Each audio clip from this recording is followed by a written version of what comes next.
বন্ধুরা, আমি আজকে একটা জলখাবার বানাচ্ছি। এই দেখো এখানে আমি মশলাটা বানিয়ে নিয়েছি।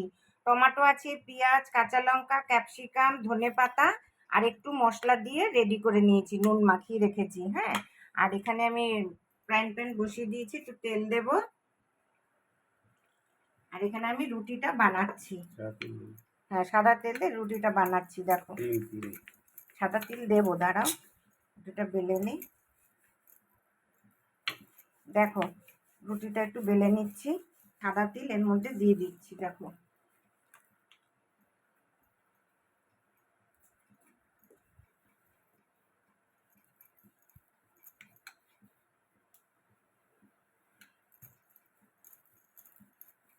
এটা বেলে নিলাম। হ্যাঁ দেখো, এবার এবার বসলো না,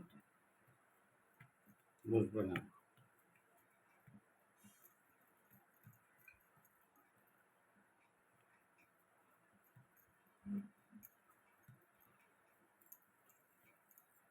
ঠিক আছে, এটা বানাবো তো। এবার এই মশলাটা আমি এখানটা দিয়ে দিচ্ছি। দেখো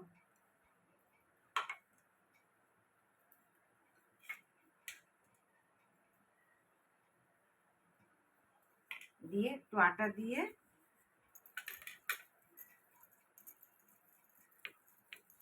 এটাকে দিয়ে বসিয়ে দিচ্ছি। দেখেছো, এবার আমার তেল গরম হয়ে গেছে।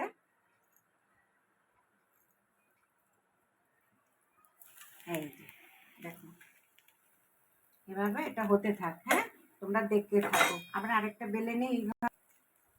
তিল ওরকম বেলা অবস্থায় দেবে, বেলার অবস্থাতেই বলবে তিল দিলাম, নাহলে তিলটা বোঝা যায় না। তো তিল ছড়িয়ে দাও, আগে তিল ছড়িয়ে দাও, বলে তিল এই তো ছড়িয়ে তিল দাও। ছড়িয়ে দিয়েছি। দেখো এখানে কমাতে গেলে নিভে যায়, জাম হয়ে গেছে তেমন একটু।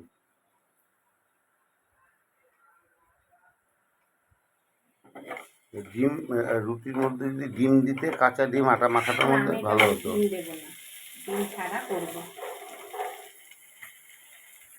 দেখো এই দেখো, এই ওপর পিঠটা সুন্দর হয়েছে, যে তিলগুলোও দেখা যাচ্ছে। তিলটা দিলাম কেন, মুখে পড়লে না তিলটা খুব ভালো লাগবে খেতে। হ্যাঁ দেখো,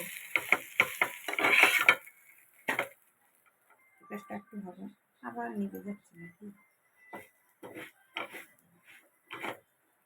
এই পাশটা আরেকটু হোক, এই পাশটা হয়ে গেছে। দেখো বন্ধুরা, আমার একটা রুটি হয়ে গেছে। এই দেখো, এবার আমি এটার উপরে এই দেখো আজকের জলখাবার, আমার সকালের জলখাবারের মেনু। কে কে খাবে চলে আসো। দেখেছো, কে কে খাবে চলে আসো। মেয়েরা দেখলেই বলবে মা আমরা আসলে কিন্তু করবোই। আমি ঠিক আছে, 100 বার করবো না কেন। আমার ভাইজিরা দেখলেও বলবে তুমি এটা বানিয়েছো, আমাদের খাওয়াওনি তো। চলে আয়, রাখছি তাহলে।